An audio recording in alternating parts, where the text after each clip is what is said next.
अनुगुल जिला तालची range FCI section गंठी गाड़िया beat तुलसीपाल ग्राम में असुस्थ हाथीर चिकित्सा प्रक्रिया आरंभ होईछि। असुस्थ हाथीटी प्राय 15 वर्षर ऊर्ध्व हेबार सूचना रहितबा बेले गत 2 मास हेब गोटे गोड़ छोटे छोटे एई ग्रामरू सेई ग्राम चलप्रचल करुथला।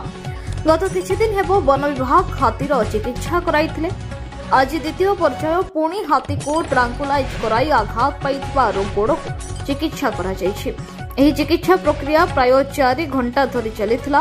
वेटेनारी forester MVO doctor Pradeep Singh, ACF Krishnachandra Sahu, ranger Charulata Nayak, forester Pankaj Nayak, biologist Manoranjan Parida, गज स्क्वाड, गज मित्र, रैपिड फोर्स प्रमुख उपस्थित थे।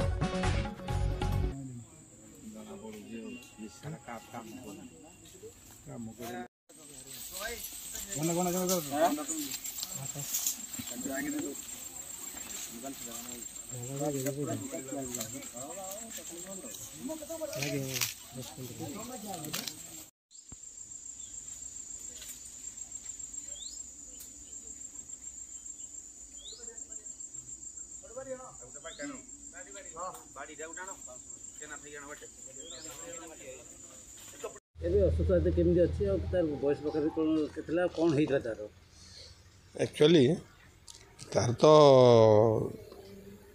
15-20 वर्ष बयस हम से छोटे छोटे चलूला आम किसी दिन पूर्वे ट्रांकुलाइजेशन कर ट्रिटमेंट करूँ। इम्प्रूवमेंट होता पुणी थरटी चिकित्सा होता तेणु दैट इज नॉट सफिशिएंट है।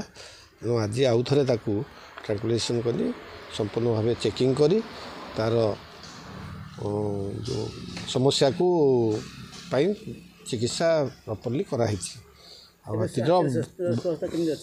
स्वास्थ्य भल अच्छी किंतु बाम गोड़टी से तले पकाऊना से आम आज इन्स्पेक्शन कलापर जना पड़ा जे किसी माइल्ड इन्फ्लामेशन अच्छी कि पस किसी बाहर तेणु सफा सुतरा कर एंटीबायोटिक्स अन्य पेनकिलर्स दिखाई तार प्रॉपर्ली चिकित्सा करा असुस्थ हाथीर चिकित्सा कौन कि असुस्थ हाथीर कौन होता आम तो जान नी। नेक्स्ट जो बड़खली मुझे आज फर्स्ट टाइम आसी बड़खली करमर वेटनारी जो आमर अच्छा VS अच्छा VS जाते आम बायोलॉजिस्ट जाते से मैंने ट्रिटमेंट करते तापर आज सेकेंड टाइम ताकर ट्रिटमेंट दरकार पड़ा कारण से गोड़टा तार उठुनी 3टा गोड़े चलुची से बेसी भी जापरूनी किंतु खाऊँ ठीक सुस्थ अच्छी किंतु गोड़र कौन डिफेक्ट अच्छी तेणु पुणी सेकेंड टाइम ट्रिटमेंट कराला। ये आ बाबद जहाँ कह आम प्रदीप कुमार सिंह VS अच्छा सी तार संपूर्ण विवरणी दे पारे। ब्यूरो रिपोर्ट न्यूज उपांत खबर।